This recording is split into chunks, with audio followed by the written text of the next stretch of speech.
everyone, this is Alycia at Workman Forensics. This is our very first investigation game minisode where either Tim or I will be interviewing Leah about upcoming episodes and just general concepts that get brought up in the shows that the average consumer wouldn't normally know. In this next episode of the investigation game, Leah is interviewing Kelly Paxton, who is a former customs agent, a current CFE, and best known for her website, pinkcollarcrime.com. Okay, so let's just jump right into it. Leah, welcome to the very first episode of the investigation game miniseries. Thank you so much. So excited that, everyone gets to hear my voice every week. So get excited. Woohoo! I mean, they come back every 2 weeks, so... Yeah, that's true. It's like they want to be here. They want to be here. And now they get to hear you laugh, too.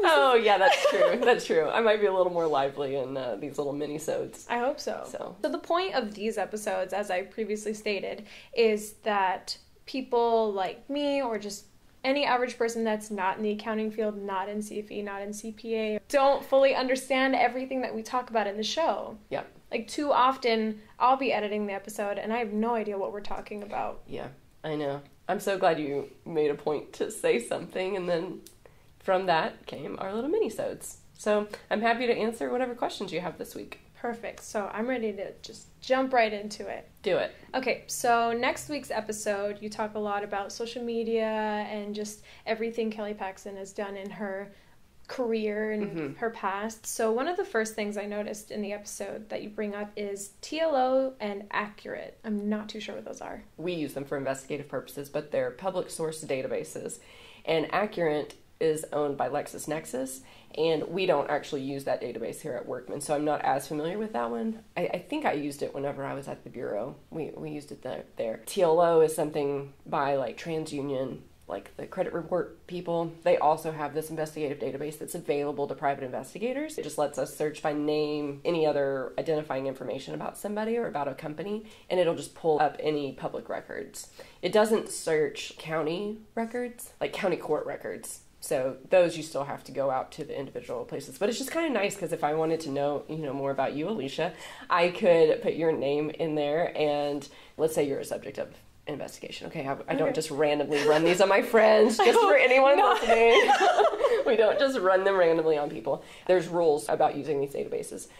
But I could put in your name and run a search, and I could see if you have any LLCs anywhere in the country. That's what makes that so advantageous, instead of having to go to each state's Secretary of State and run that, and where are all the places you lived, and it pulls utilities information, bankruptcies, liens. It's just a good starting point. It's definitely not something that you want to rely 100% on. You definitely want to go and check anything that you're going to later use in a report, but it's just kind of nice to see just public information. Mm-hmm.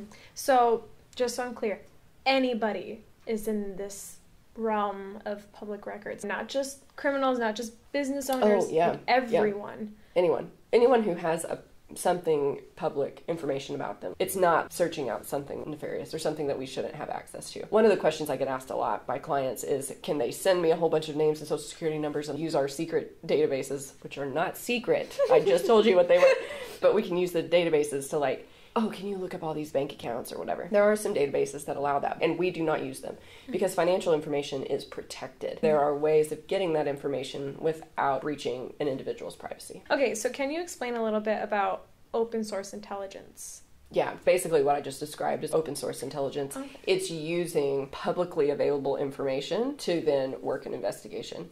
Open source intelligence, to me, could include social media. It includes all of those Secretary of State, government facilitated processes. But then it also could include any type of online database. There's different business databases that just collect information about businesses. There's even larger government entities that'll track different statistics on different industries or companies.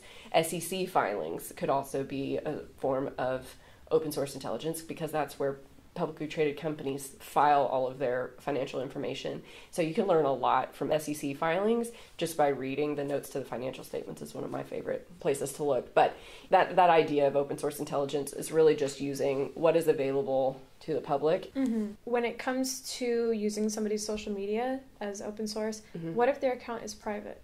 I don't always agree with other investigators. So I feel like there's two sides to this coin. There are some investigators who will create a fake profile and get somebody to friend a friend, and I think social media is good for giving some sort of context to a case.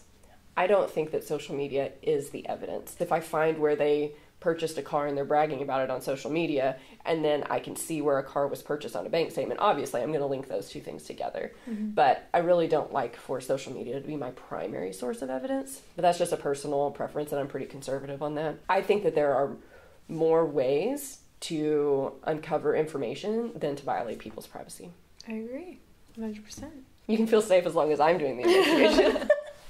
We do it the right way. That's right. Keep it honest. Keep it above board. You also mentioned working both ends of a case. Yeah. So I was curious, what are the benefits of working both ends, and when in your career did you decide that you wanted to work both sides rather than just prosecution? Great question. Thank you. And it's one of my favorite questions, so thank you. So I started my career working for the FBI. And so very much just a prosecution type focus.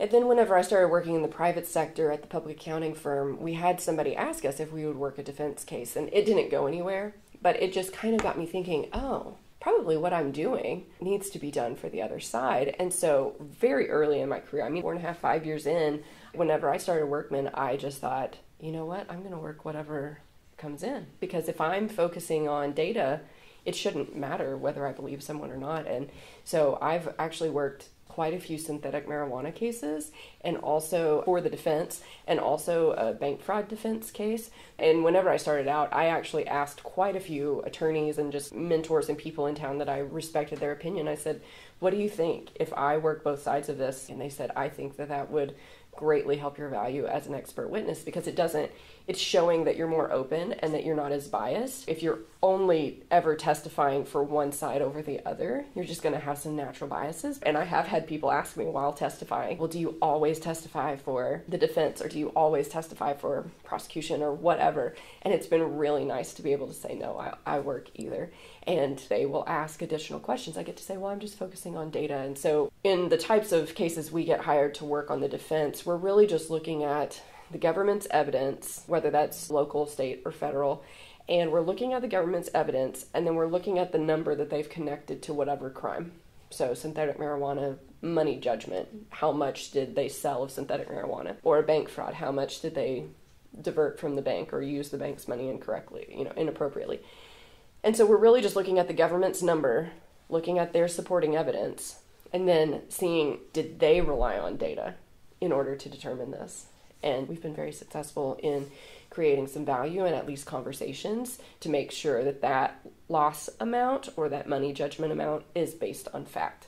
I see. Do you ever have a case or a situation where you're trying to testify for somebody on the defense and you feel like you don't want to testify for them, or? No, because I really just stay in the lane of my expertise, which is data and facts. In one particular case that I remember, they had traced some money laundering, or what they were saying would count as money laundering. They asked me, do you agree with this agent's tracing?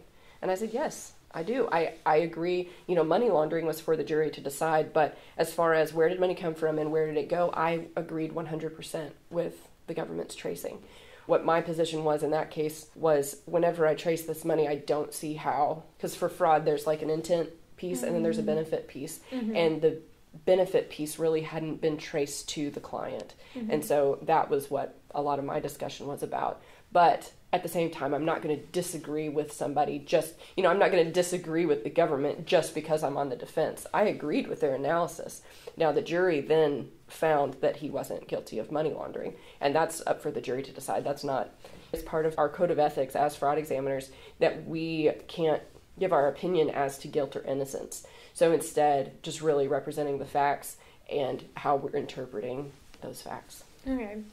That's pretty cool. So it's, even if the person you're trying to support is super annoying and super rude and you just don't like him, it doesn't matter. It's the facts, and it's that's just the facts.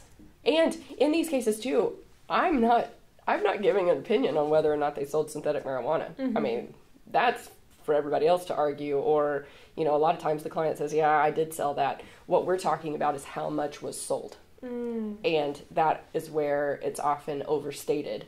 From my experience, that's where the government has overstated. Like, I'm not arguing guilt or innocence of whatever the charge is. I'm really just looking at how much money was involved. That makes it sound so, really so just much more like just. Yeah, I hope so.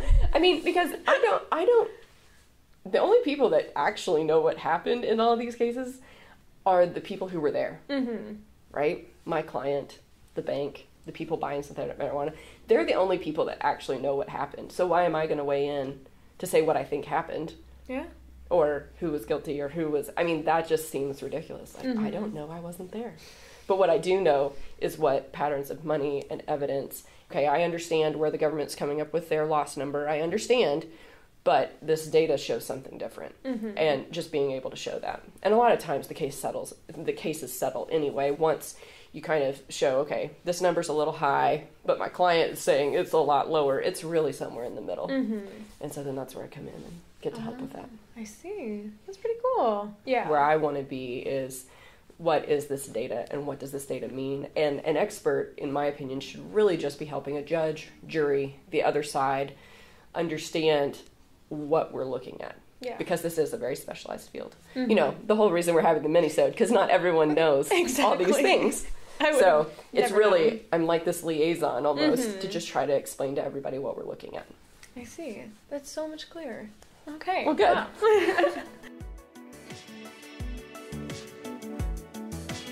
Hopefully this segment cleared up a few things for our listeners. I know it definitely did for me. So if you want to learn more about any of the topics that were brought up, please feel free to listen to next week's episode with Kelly Paxton.